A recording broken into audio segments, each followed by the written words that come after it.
Baldur's Gate 3 is finally available for PC after spending nearly 3 years in early access. It's a massive experience with a lot to remember when trying to survive the various threats that Faerûn has to offer. Here are 15 things that you should know which will make your journey somewhat easier. Attack rolls, saving throws, and more. If you crossed over from any other role-playing game, you'll notice terms like attack rolls, critical hits and misses, saving throws, and whatnot.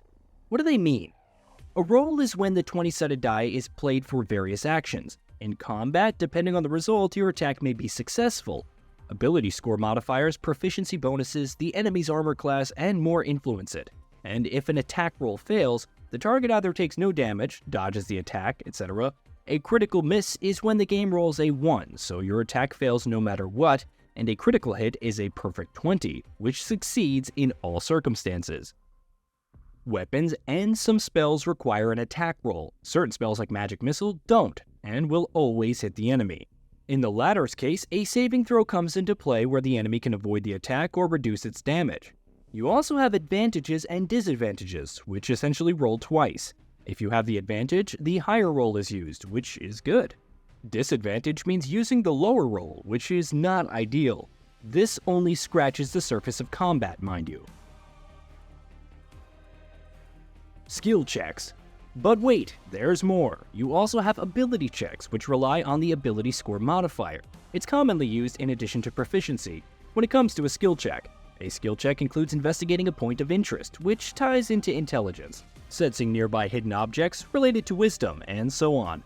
A die is then rolled. If you have enough wisdom, then its ability score modifier is used, but if you have proficiency to that specific action, like perception, then it's added as a bonus to that roll, further increasing the chances of success. You have different types of proficiency based on the class, feat, and race, so there's plenty of room to play around. The best class. This one will undoubtedly pop up for anyone baffled by different classes and subclasses. Don't even get us started on the races and subraces. The answer will definitely depend on one's preferred playstyle. If you're going melee, then barbarian or fighter. Perhaps even the monk though, it's still somewhat untested. If you prefer range, then ranger, or stealth and stabbing, the rogue.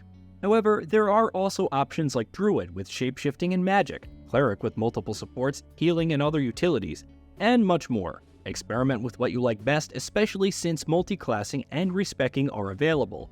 Worst comes to worst, use a sorcerer since metamagic is ridiculous. Haste allows casting 2 spells every turn, and much more. Embrace stealth. Regardless of your build, stealth is pretty good. It can provide an advantage before a fight, and with enough preparation beforehand, you can resolve battles pretty quickly. Of course, having a rogue on hand to steal from enemies and sneak attack to quickly slay targets is also pretty great. Resting. Don't skip out on rest. Short rests are good for recovering health, spell slots, and weapon actions, and are usable between intense battles. Long rests require 40 camp supplies, which are plentiful as you scour the world, but they restore all your HP, spell slots, short rests, and more. They also provide interactions with companions at the campsite. If you lack camp supplies, go for a partial long rest instead to restore half HP and spell slots. Trade with NPCs. Trade is a big deal, with vendors serving as a great means to sell unwanted loot and acquire better gear. However, you should also pay attention to regular NPCs, since you can trade with them. They may not have much gold to buy your wares or possess epic loot, but they can provide potions and other resources when needed. ILLITHID powers. ILLITHID powers become available as the party picks up more ILLITHID tadpoles. Each provides a skill point to unlock the powers in question, which range from attacks like Psionic Overload and Concentrated Blast to passives. Eventually, you unlock passives like Charm, Luck of the Far Realms, which changes a successful attack roll into a critical hit, and more. Not all of your companions will approve of using the ILLITHID tadpoles, and some, like Chihera, don't have access to the power since they're not under the influence, so keep that in mind. Interact with everything. Get comfortable with the left Alt key. Hold it down often to see what can be interacted with. Scrounge through barrels and corpses for items and materials, or check for books and notes. You can even interact with candles for light. More on that in a bit. On the flip side, explore as much as possible. Some things are hidden and are invisible until you perform a perception check. If an area looks like it's traversal, go there and see what crops up. Even if you fail a perception check, you can still dig around for rewards. Pick up everything. Pick up everything. Don't worry about weight limits, since you can send them to the traveler's chest in camp.